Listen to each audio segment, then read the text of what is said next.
The cafe was tucked away at the end of a quiet street, the kind of place people didn't stumble into by accident. You had to be looking for a tour, perhaps, looking for something else entirely.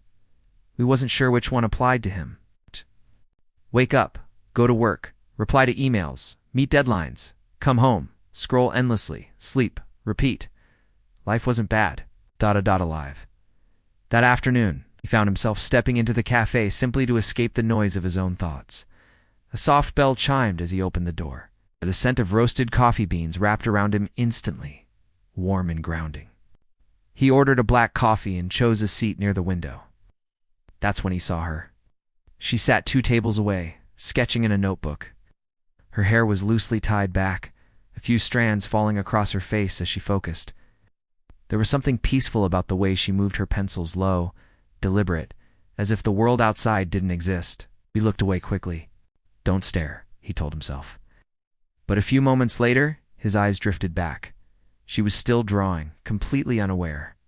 He wondered what she was sketching. A building, a person, a memory.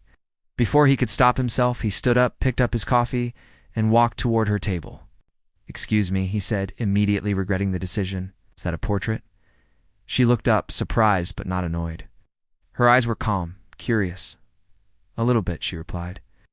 "It's more like a feeling than a person." We blinked. A feeling. She smiled slightly and turned the notebook toward him. It wasn't a clear face. It had soft lines and shadows, something unfinished yet expressive. It felt familiar, even though he couldn't explain why.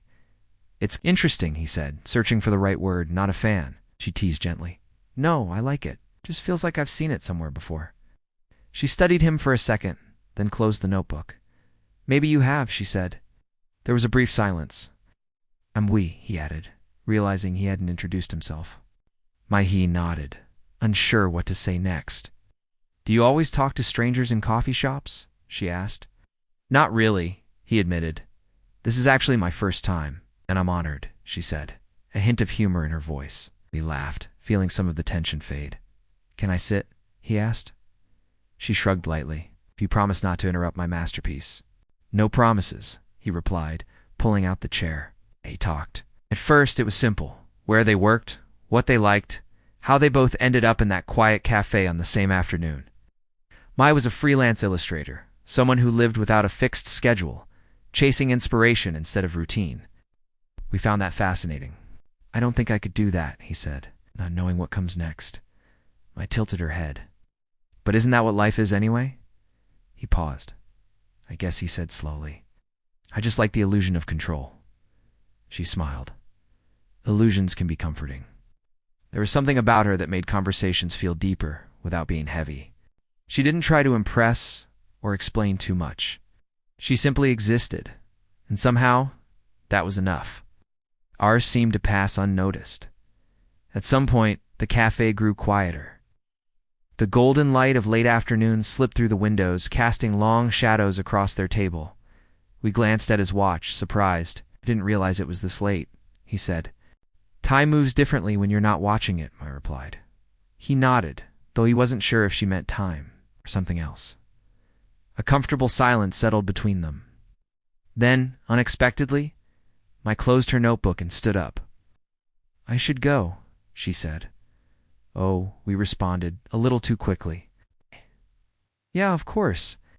He stood as well, unsure why he suddenly felt reluctant. They walked toward the door together. Outside, the sky had turned soft and orange, the air cooler now. "This was nice," we said. It was Mai agreed. Another pause. We hesitated, then spoke. "Can I see you again?" I looked at him, not surprised by the question. Instead of answering directly, she reached into her bag and took out a small piece of paper. She wrote something down and handed it to him. "If you still feel the same tomorrow," she said, "you can text me." We took the paper, glancing at the number. "And if I don't?" he asked. She smiled softly. Then it was just a beautiful afternoon. He didn't know what to say to that. "Goodbye, she said, stepping back. "Goodbye, Mai." She turned and walked away, her figure slowly blending into the fading light.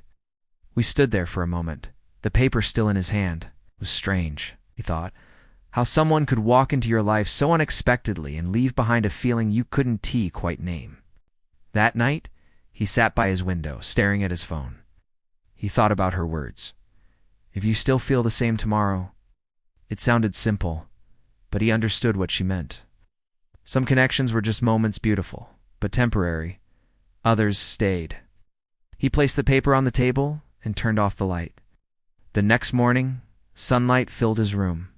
We woke up with an unfamiliar sense of clarity. He didn't overthink it. He picked up his phone, typed a message, and pressed send. Hi, Mai. It's still the same. A few minutes later, his phone buzzed. Good. I was hoping it would be. We smiled. For the first time in a long while, life didn't feel like a routine. It felt like a beginning.